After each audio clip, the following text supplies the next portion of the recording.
Tired of getting skunked at Neherrin River?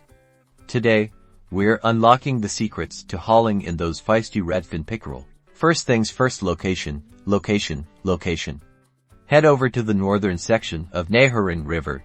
Near the fallen trees, this area provides excellent cover for pickerel to ambush prey. Lure selection is key. Redfin pickerel are aggressive predators, so we want something flashy and enticing. Spinnerbaits in silver or gold, small crankbaits with a tight wobble, and spoons are your best bet. Size 1/0 to 2/0 is ideal. I prefer a spinnerbait today for demonstration purposes. Casting technique is crucial. Aim your cast near structure, submerged logs, weed beds, or rocky outcrops. Redfin pickerel are ambush predators, remember. A slightly erratic retrieve works best. Try a stop-and-go motion, or twitch your rod tip occasionally to give the lure extra action. Once the lure is in the water, start your retrieve. A medium retrieve speed is perfect. You want to give the lure enough action to attract attention, but not so fast that the pickerel can't catch it. When you feel a strike, set the hook hard.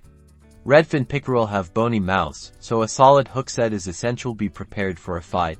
They're surprisingly strong for their size. Keep your line tight and fight the fish carefully. Use your drag to your advantage, especially if you're using lighter tackle. Don't horse it in or you'll risk losing it. And there you have it, a beautiful redfin pickerel, caught using these simple techniques. Now get out there and put these tips to the test, and you will be catching monster pickerel in no time.